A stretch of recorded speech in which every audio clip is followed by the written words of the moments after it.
Hello and welcome to the ignites institute everyone. स्वागत है आप सबका एक बहुत इंपॉर्टेंट सेशन में। आज हम लोग देखने वाले हैं कि साइंस होता क्या है। तो साइंस का इंट्रोडक्शन क्लास होने वाला है ये। और वे सभी लोग जो क्लास 9th 10th अथवा 11th 12th या किसी भी कॉम्पिटिटिव एग्जाम्स में या कहीं भी साइंस पढ़ने वाले हैं, तो उनके लिए ये इंट्रोडक्शन क्लास बहुत ही हेल्पफुल रहने वाला है, क्योंकि साइंस इससे ज़्यादा कुछ नहीं होगा इंट्रोडक्टरी वे में, और फिर कंप्लीट चैप्टर्स आगे रिफाइन होगा। लेकिन इंट्रोडक्शन इससे ज़्यादा कुछ नहीं होने वाला। हम लोग आगे क्लास में बहुत डिटेल में देखने वाले हैं। तो चलिए कंटिन्यू करते हैं आज की क्लास को। तो आखिर साइंस है क्या? सबसे पहले, the study of knowledge about the physical world, यानी प्राकृतिक जगत के नियमों का अध्ययन क्या कहलाता है? साइंस कहलाता है, विज्ञान कहलाता है।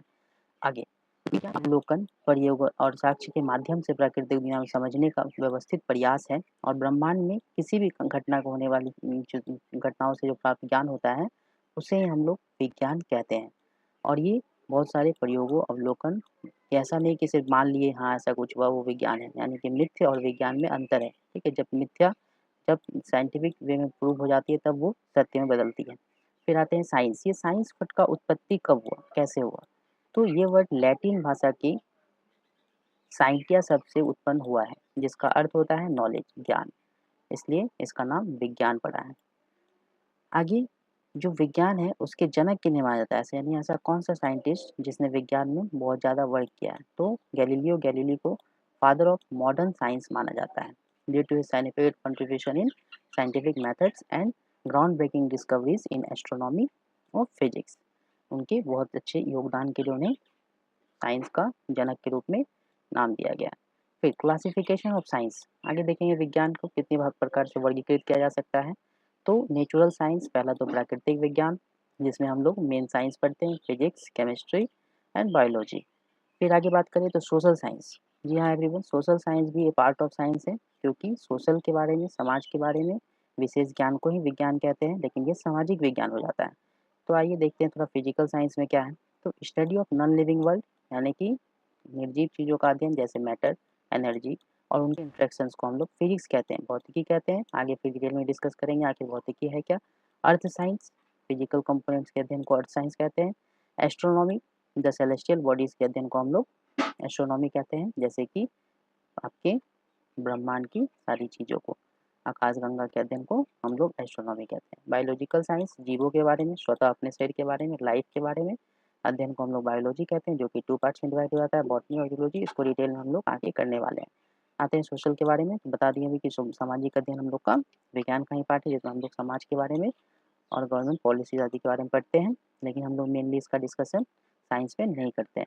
तो in which we have only 3 major subjects, जो कि फिजिक्स, केमिस्ट्री और बायोलॉजी के रूप में हम लोग जानते हैं विज्ञान को। आगे बात करें फिजिक्स के बारे में, तो आइए फिजिक्स को डिस्कस करते हैं। भौतिक विज्ञान की वह शाखा है जो पदार्थ, ऊर्जा और उनकी अंतःक्रियाओं का अध्ययन से संबंधित है। यह ब्रह्मांड में उसकी मूलभूत नियमों के बारे में हमारी समझ को आधार देता है। आगे बात करें फिजिक्स वर्ड आखिर कहाँ से उत्पन्न हुआ है, तो physics word ancient Greek word का उत्पन्न हुआ है फिजिकोस से। फिजिकोस शब्द से उत्पत्ति हुआ है फिजिक्स का, जिसका अर्थ होता है नेचुरल फेनोमेना, प्राकृतिक घटनाएं। इसी प्राकृतिक घटनाओं के आधार पर हम लोग कहते हैं कि study of nature, natural events is known as physics.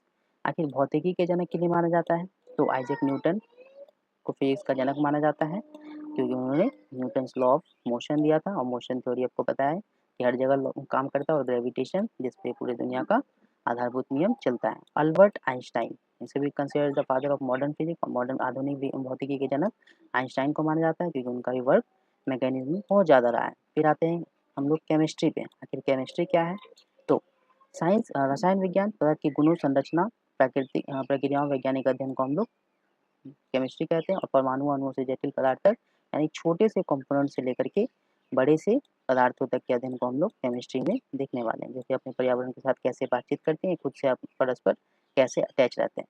आखिर साइंस शब्द का उत्पत्ति कैसे हुआ है, तो ये भी ग्रीक वर्ड कीमिया शब्द से उत्पन्न हुआ है। साइंस शब्द की उत्पत्ति कीमिया शब्द से हुआ है, जिसका मतलब ही होता है, इजिप्शियन में खेमिया भी कहते हैं इसको, जिसका मतलब होता है ब्लैक अर्थ, ब्लैक सॉइल, जो कि नील रिवर के किनारे पाया जाता था। और या फिर परस्पर क्रियाएं दो तत्वों के बीच में या आपस के अणुओं के बीच में। आखिर जनक किन्हें माना जाता है, एंटोन लेवोजियर को भौतिकी का जनक केमिस्ट्री का जनक माना जाता है। एंटोन लेवोजियर को कंसीडर किया जाता है केमिस्ट्री का जनक। आप लोगों को पता होगा लेवोजियर का योगदान वैक्सीन के सर्च में भी रहा है। अब बात करें बायोलॉजी, आखिर बायोलॉजी क्या है? तो biology is the scientific study of life. ये जीवन के वैज्ञानिक अध्ययन को हम लोग बायोलॉजी कहते हैं। इसमें छोटे छोटे सूक्ष्म जीव से लेकर के पारिस्थितिकी तंत्र एवं बड़े बड़े जंतुओं का अध्ययन शामिल है, जैसे कि जीवों की संरचना, कार्यविधियों का विकास। तो ये सब हम लोग बायोलॉजी में डिस्कस करते हैं, पढ़ते हैं। और बायोलॉजी ये जो टर्म है वो किनके द्वारा सबसे पहले दिया गया? तो जीन बैप्टिस्ट लमार्क, आप लोग को पता होगा लमार्क का नाम बायोलॉजी में सबसे सर्वोपरि है। और उनके साथ गॉडफ्रीड रेनहोल्ड ट्रेविरनस, इनका नाम आप लोगों ने नहीं सुना होगा। ये भी साथ में मिलकर 1802 में बायोलॉजी टर्म को दिए थे, लेकिन लमार्क का टर्म नाम आगे चल के ज़्यादा पॉपुलर हो गया, क्योंकि वो आगे भी रिसर्च अपना काफ़ी महत्वपूर्ण योगदान देते रहे बायोलॉजी के क्षेत्र में। फिर आगे बात करें, biology is drive from Greek word BIOS, जिसका मतलब होता है लाइफ, और लोगोस, जिसका मतलब होता है स्टडी ऑफ डिस्कर्स या फिर पढ़ना या अध्ययन करना।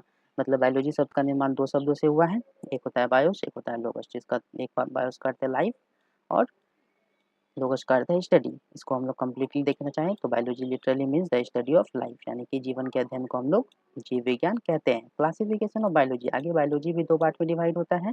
तो पहला बॉटनी और दूसरा जूलॉजी। तो आगे बात करें बॉटनी क्या है? जीव विज्ञान की वह शाखा जिसमें पौधों की शारीरिक संरचना, शारीरिक क्रियाएं और पर्यावरण के कारकों का अध्ययन करते हैं, उसे हम लोग बॉटनी कहते हैं। मतलब वैसी शाखा जिसमें हम लोग प्लांट्स का अध्ययन करते हैं, study of plants is known as botany. अब प्लांट इसमें scientific study of plant is known as botany. अब बॉटनी के जनक किन्हें माना जाता है? तो थियोफेरेस्टस को बॉटनी का जनक किन्हें माना जाता है? थियोफेरेस्टस को, जिन्होंने 371 से 286 बीसी तक वर्क किया इस क्षेत्र में, और इन्हें फादर ऑफ बॉटनी के नाम से जाना जाता है। साथ ही ये भी बता दें थियोफेरेस्टस आपका अरस्तु के जनक, अरस्तु के जो है स्टूडेंट थे, और अरस्तु बायोलॉजी के जनक माने जाते हैं। यहाँ पे रह गया था बायोलॉजी का जनक किसे कंसिडर किया जाता है? तो अरस्तु को किया जाता है। अरस्तु अरस्तु को बायोलॉजी का जनक कंसिडर किया जाता है। ये चीज़ आप लोग नोट कर लेंगे आगे। फिर बात करें जूलॉजी में, तो इसका भी जनक अरस्तु ही है। यहाँ पे आप लोग को नाम भी मिल जाएगा। तो जूलॉजी आखिर क्या है? प्राणी विज्ञान, यानी जंतुओं का अध्ययन, उनकी संरचना, व्यवहार, उनके परिस्थिति तंत्र के साथ क्रियाओं में शामिल है। और it's branch of biology that studies animal, यानी एनिमल्स के अध्ययन को हम लोग जंतु या जूलॉजी कहते हैं। अब अरस्तु को कंसिडर किया जाता है जूलॉजी का फादर, और यही जनक है बायोलॉजी के भी। बायोलॉजी के क्षेत्र में इनका महत्वपूर्ण योगदान रहा है, और इन्हीं के स्टूडेंट थे थियोफेरेस्टस, जो कि आगे चल के बॉटनी का जनक के रूप में कंसिडर किए जाते हैं। तो thank you everyone, that's all for now. I hope आप लोग को अच्छा लगा होगा, और इससे ज़्यादा साइंस का इंट्रोडक्शन कुछ भी नहीं है। आप लोग इसको अच्छे से रिवाइज कर लीजिए।